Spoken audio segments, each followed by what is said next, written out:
నావి మేము పాపకి టెట్ ఎగ్జామ్ ఉండింది. పాప కర్నూలులో టెట్ కోసం ఇడిసింటిమి. టెట్ రాపించుకున్నాము. రాసుకొని ఆడ మనకి మా పిల్లలు అక్కడే చదువుకున్నారు. పిల్లలు ఫ్రెండ్స్లు మామి అక్కడే సంసారం. మా ఆయన 22 ఏళ్ళు ఉంటుంది మేము డోన్లో. తెలిసిన వాళ్ళు ఉంటారు కదా, వాళ్ళు పిలిస్తే వాళ్ళ కాటిపోయి ఒక రోజు ఉండి అటు నుంచి బయలుదేరి వచ్చినాము.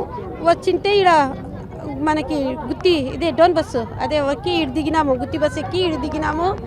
దిగినాక మనము బస్సు కోసము ఇది అయితే 2 బస్సు వెళ్ళిపోయినాయి అనమాట.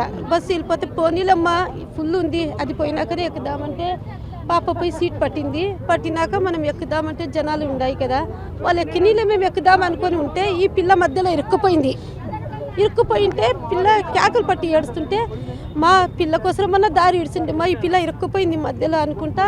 అది అట్లా పట్టుకొని ఎక్కల్లా కదా, అది ఎక్కేటప్పుడు మరి బస్సులో ఎక్కినాక సీటు కోసము మా ఆయన వేసినారు అని మా ఆయన వేసింటే వేరే ఆమె కూర్చోయింది.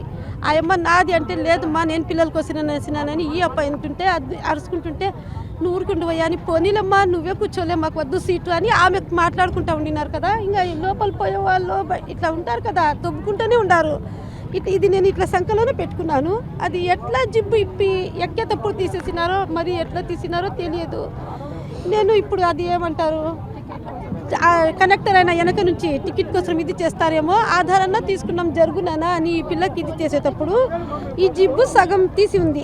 అదే ఇట్లా ఇట్లా ఇట్లా సగం తీసి ఉంది. ఇది సగం తీసేసినారు. ఇది అయితే ఊరికి ఇట్లా మధ్యలో చేసేసి ఉంది. ఓయమ్మా ఇది తెరిచిపోతుంది కదా నాన్న, సొమ్ము ఉంది కదా అని జాగ్రత్త పడి చూడకపోతే అన్నీ ఉన్నాయి. అది డబ్బని తీసేసినారు. నాదే 10 తులాల వరకు ఉంది.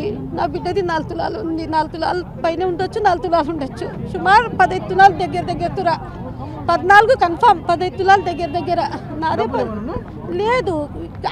ఏటీఎం కార్డులు ఉన్నాయి, అన్నీ ఉన్నాయి, అన్నీ ఇడిసేసినారు. ఫోన్లు ఉన్నాయి, అన్నీ ఉన్నాయి. అది బాక్స్ మాత్రం తీసేసినారు. అన్నమయ్య డిస్టిక్ పిటిఎం పెద్ద తిప్పతి సముద్రము.